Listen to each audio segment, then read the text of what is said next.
Good evening and welcome to the November Morganton Planning and Zoning Commission meeting. We'd like to welcome you here tonight. To start it off, I would like to introduce one of our newest Planning and Zoning Commission members, Kim Woolard. She's well known in the city of Morganton and brings a great deal of gifts and talents to our auspicious commission. So thanks for volunteering to be part of our commission. Thank you. Moving forward, I'd like to review and approval of our June 13th minutes. Each one of our commission members should have received a copy of those. Is there any additions, deletions, changes? Seeing none or hearing none, we will make those approved. Next item is the city council action during our last meeting, or since our last meeting. Lee, would you walk us through that? Okay. It's been a while since we met with the Planning Commission. The item of business that we sent forward back in June was consideration of 1.299 acres of property to rezone it 127 West Parker Road from office and institutional to general business. That was submitted by the Telco Community Credit Union. That item was taken up by the City Council in August. The public hearing was held. There was no opposition to that request, and so it was rezoned to general business. Last time I checked, I don't believe Telco had actually installed any new signage, but I think that was their basis for going through that rezoning process, but I haven't seen anything. I don't believe that they've made any applications for that. Other than that, just other general information. The City Council was in attendance at the Morgan Heights Grand dedication last Thursday. The center is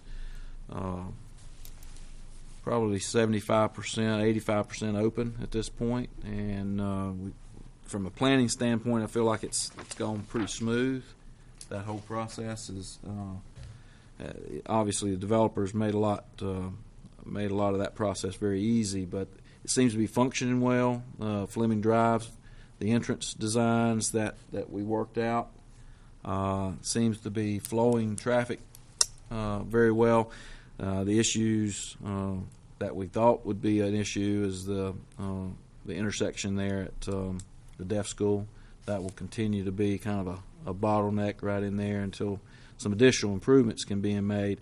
The developer actually made improvements to that intersection, but Department of Transportation, probably as we go forward, will have to continue to look at that intersection to make sure that we're moving as much traffic through there as we possibly can.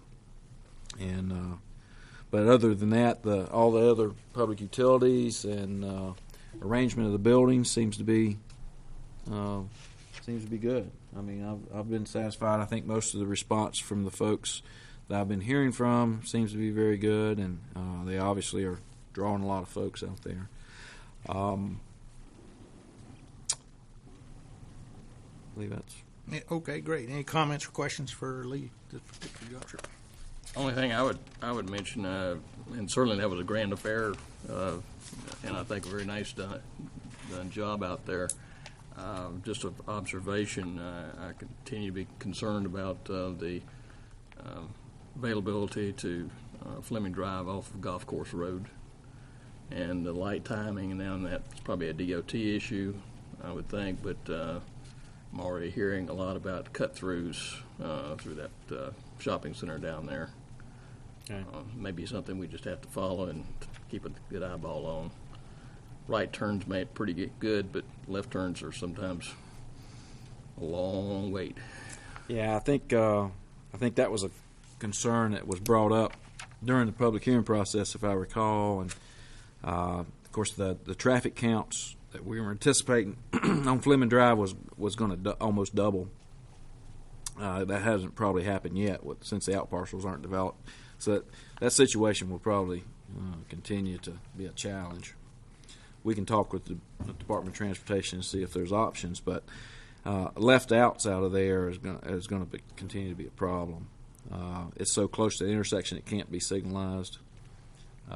It would more than likely be a prohibiting any left turn movement out of there. If we were to push it too hard with the Department of Transportation, they would probably just encourage no left outs out of Golf Course Road. So, but we can certainly take a look at it and see if it's something, if there's other ways to do that.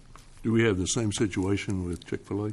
What's that going to be? I'm sure Chick-fil-A, at least the first couple weeks, the left entry into there is going to be a challenge. I think they're assigning some officers out there for the first week to manage some of the traffic on 64. The Chick-fil-A folks have actually asked for that. So after the grand opening, they have two drive entrances. So it should flow fairly well, but during heavy traffic season, it's going to be Interesting. It's going to be backed up both ways, especially during Black Friday and days like that, where you're going to have a lot of traffic flowing from the south to the north. The traffic pattern in that whole area is basically switched. Instead of going north to south, it's now going all south to north. All the Salem community and everything on the 64 is all driving a lot to the new center, so it's going to pass right through that new Chick-fil-A area. But all their access is directly on 64. It is. They have tried and have plans to make some other accommodations to bring some traffic out at the light, but that's not going to be in this first phase of development. Okay, any other comments or questions? Moving on, our next item under our agenda is appearances. This is an opportunity for anyone in the audience that would like to present to the commission any planning concerns that are not on our agenda for tonight. You're welcome to come forward to the podium and address the commission. Seeing no one coming forward, we'll move on to our next item, which is new business. And our first item of new business is a consideration to rezone approximately 13.4 acres of property located at 104 East Fleming Drive. 109. 109, I'm sorry, and 611 South Sterling Street. And the request is to rezone from light industrial to general business. And this request has been submitted by Alpine Mill, LLC. Lee, would you take us through the staff evaluation on this? Okay, if you'll turn in your agenda package to the rezoning evaluation, this is case number 13-005, submitted by Alpine Mill, LLC. Property is located at 109 East Fleming Drive, and there's a separate small piece that is located at 611 South Sterling Street that adjoins the majority of the tract. The total tract size of 13.4 acres, includes both parcels. Current zoning is it's actually heavy industrial. That's a typo in your package. It's heavy industrial. The request is to general business. This property was built on first in the late 1800s, so this is a very old use on this property. It was developed originally as a textile mill in 1888. The city didn't begin zoning properties until the 1960s, and at that time we zoned the property as general industrial. The property was later reclassified as heavy industrial in 1985 and continues to be in that zoning classification today. Heavy industrial zoning allows a wide variety of manufacturing, fabrication, assembly, warehousing uses, and wholesale trade. There are large setbacks in this district, and it permits a wide range of uses that are intensive in nature and create many adverse conditions to surrounding properties, such as noise, air emissions. There's extended hours of operations. Often these properties are operated in shifts. There's a lot of heavy traffic movement, truck and employee movement in these areas. Often there's significant lighting around the exterior of the site. They have outdoor storage of materials, and so there's a lot of issues with heavy industrial districts. Normally we find these in districts away from the heavily populated areas. and under new zoning, we would have this not on the edge of downtown. The requested zoning to general business. General business is a more mixed-use commercial classification. The owners have requested that this mill be placed on the National Historic Register. That request was approved just last year. Their plans are to renovate the mill for an adaptive reuse project, and general business is the classification that will allow the maximum number of uses, residential, commercial, and office space, which they all propose on this property. GB districts also permit light warehousing uses and service type uses. They normally are found along major roadway corridors, which East Fleming Drive would qualify as. Public services are available. The property is accessed primarily from East Fleming Drive. East Fleming is a 5-lane major thoroughfare.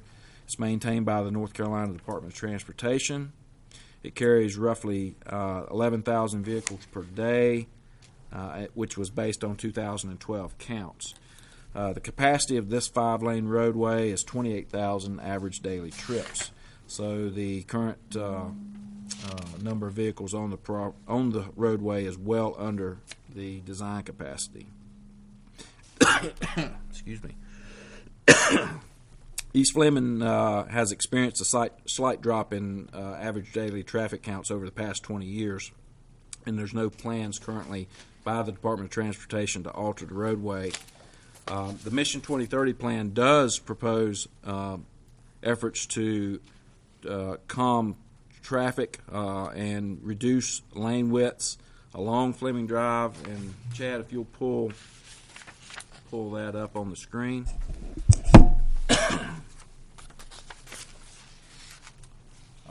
Here you can see the existing property and the zoning around the existing site. Heavy industrial, which was the old Drexel Heritage plant. There's some light industrial across the track. The intersection at the Roses intersection is general business.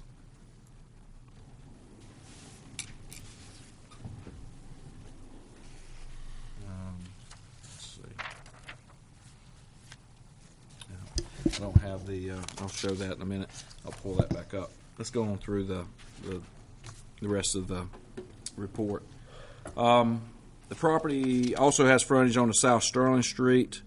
However, topography and safety does limit access along this section of the roadway. It's down in this area. You can see this little appendage that comes out on the property. This used to be Green Street, actually, that crossed at grade at the railroad depot, came up the hill and crossed at grade and continued on into town.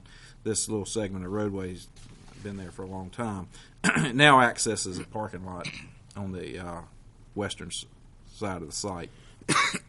The island configurations along South Sterling Street and the angle that this roadway is coming down the bank makes it difficult to turn back to the right for vehicles. It also prohibits any left-out movement across Sterling Street. We would suggest that this access way be limited to right-in only movements, and then maneuver through the site to come out back on Fleming Drive. Sterling Street currently has a traffic capacity of 20,000 average daily trips, and there are 19,000 cars per day that pass by this section of roadway.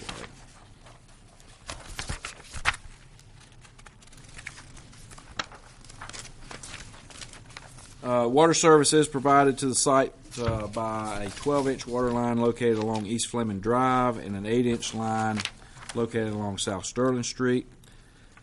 Each of these lines are adequate to provide service to a general business use at the location.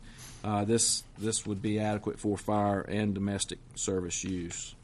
Sewer service is also available to the property. It's a little unique because we actually have a sewer line that goes under the building. This is a public sewer line. This is not typical where you have buildings built on top of public utilities, but in this particular situation, that's what we have. That's certainly not ideal. This 8-inch clay line is in good condition. We have checked it. If for any reason it should ever happen to fail, we would certainly need to work out other arrangements, I think, to relocate that line and get it away from the building. It does have capacity to support a GB use, a mixed-use project on this site. The Mission 2030 plan proposes that this area of town transition to a planned destination commercial type classification. This would include a combination of commercial, office, and residential use. I'll pull up the Mission 2030 plan map. You can see the red hatched areas along the bypass are all proposed over time to go to a more commercial classification, where they are now currently industrial in nature. That's not to say that this existing industrial facility would be rezoned immediately or changed. This simply means that as things do change over time, that the long-term plan for this area should be more commercial in nature. So the request to general business would follow planned land use. Future rezonings. This, as stated earlier, the Fleming Drive corridor is in a period of transition. It is also on the doorstep of Morganton's downtown. Future rezonings in the area will occur as properties become vacant and available. Traffic counts continue to remain high, and the adaptive reuse potential is also very high. So future rezonings will continue to be sought after. We may or may not be able to do that with the new zoning ordinance map amendments, because there's obviously some change of uses taking place down there, and creating nonconformities is not something that we like to encourage. So we'll have to see over time, as the area continues to change, how many future rezonings will take place in the area. This property does not constitute spot zoning, since it is adjacent to existing GB areas just to the south and to the west. So that is not an issue. There are, as best we can determine, no negative impacts to the surrounding areas. It actually would allow less intensive uses, but more common uses that would be more in keeping with the land development plan. So we do not anticipate negative impacts. And it would also remove potential for a lot of truck traffic, tractor-trailer traffic, and reduce some of those issues. The staff would recommend that this rezoning be approved for the following reasons. One, it follows the Mission 2030 goals. It does not negatively impact surrounding properties, and the property has access to public services that are available and accessible.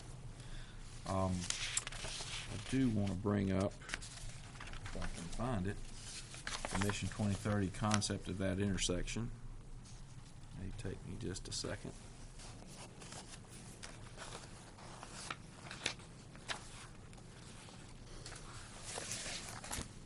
Thought I had that up. I apologize.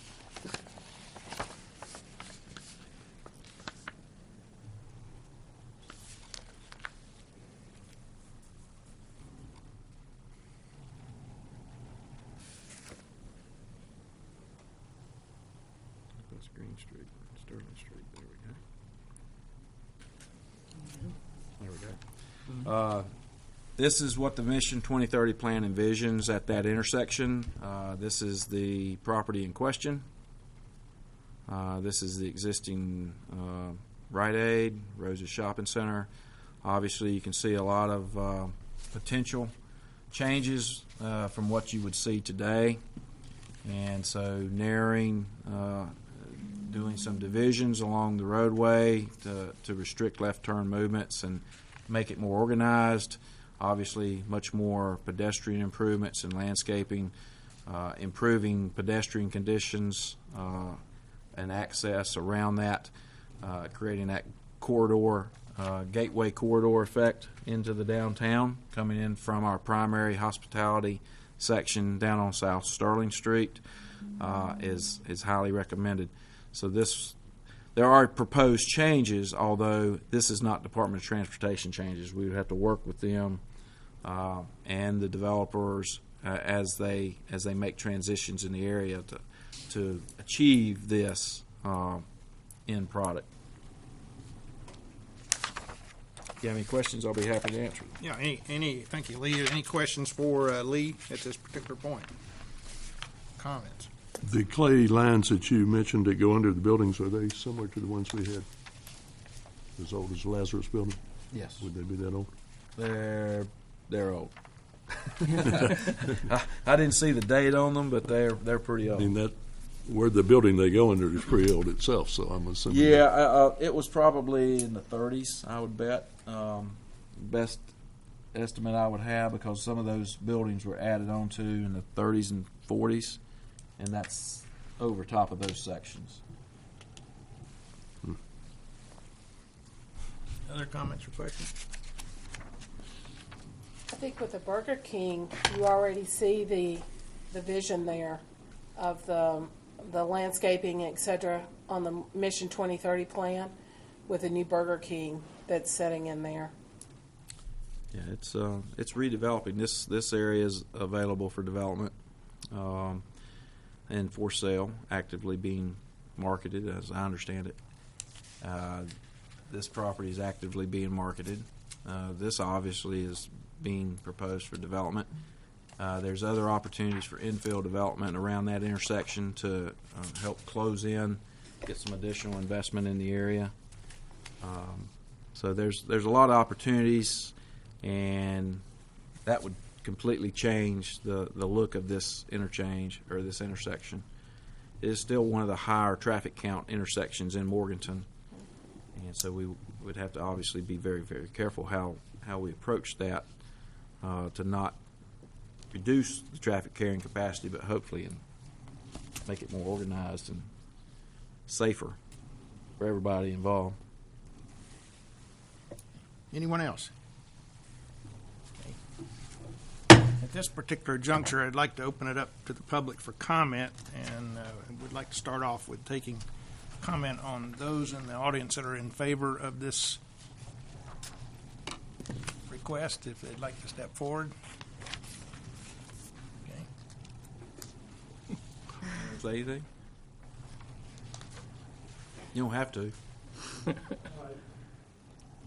My name's Clark Irwin, and I live at 742 Boss Road in Morganton, and I'm the idiot in charge of this thing.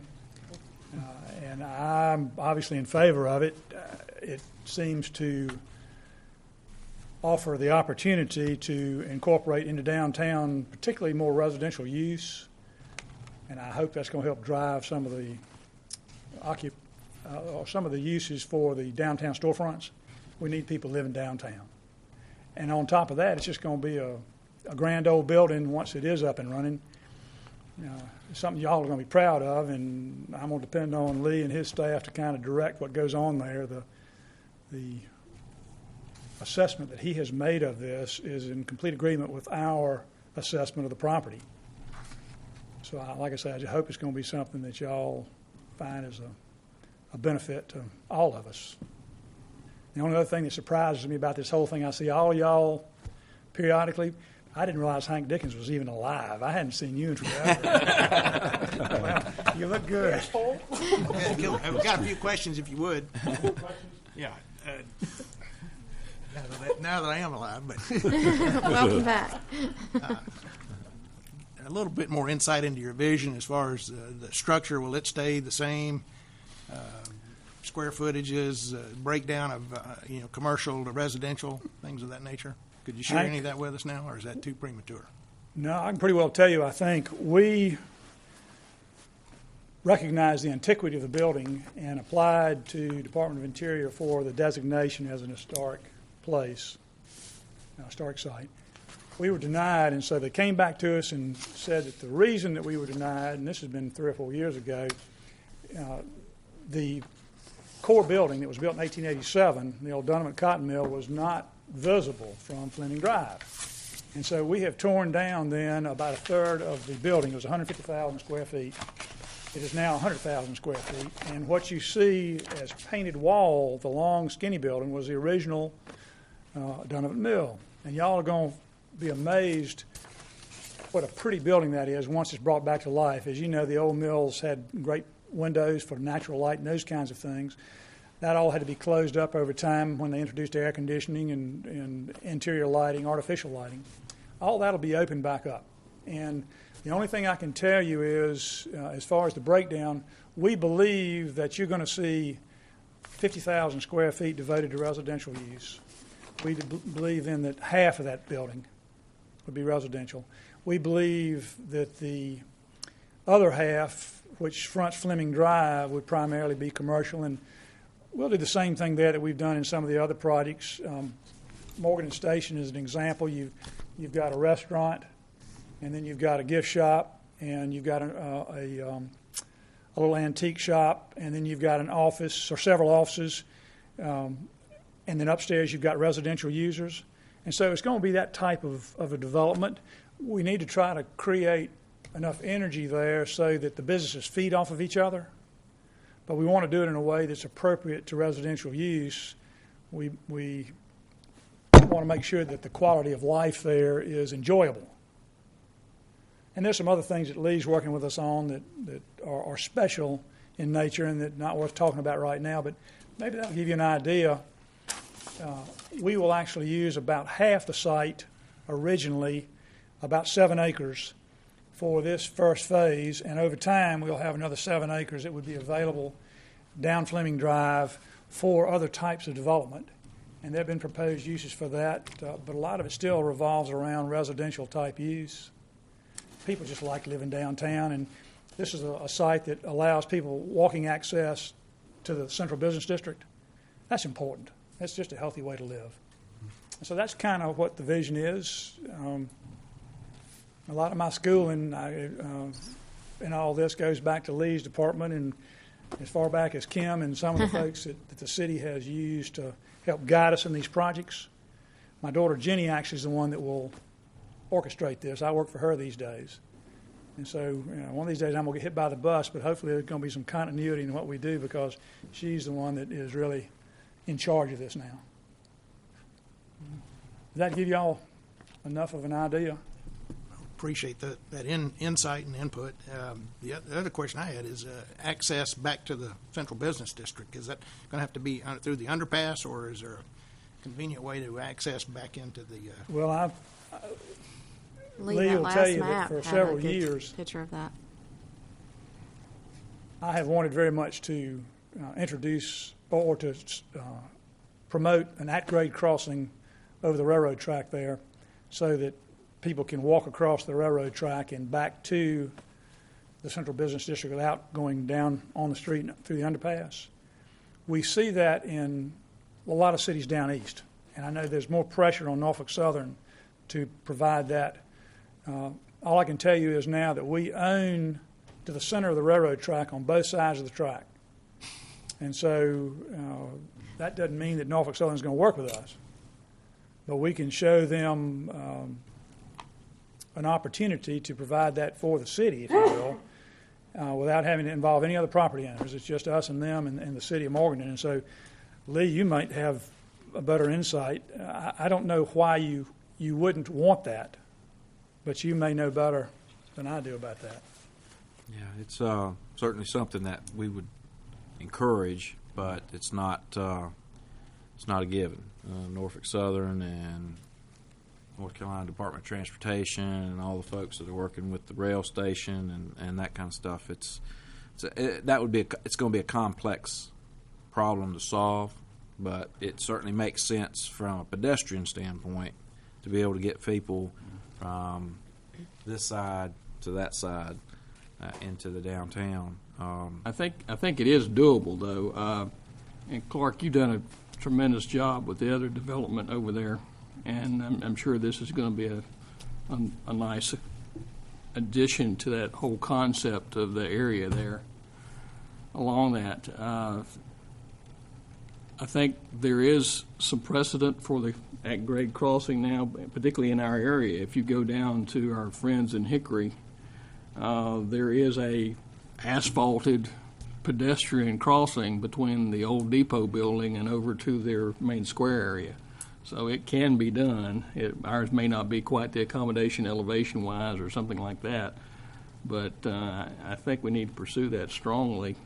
I think you're onto something in a big way. I'd hope to be able to hit my commuter train from Asheville to Greensboro outside of the back location there one of these days. But I think that's certainly a nice tie-in if we can just stay on top of it and wear them down a little bit, maybe at the railroad, and try and make that happen.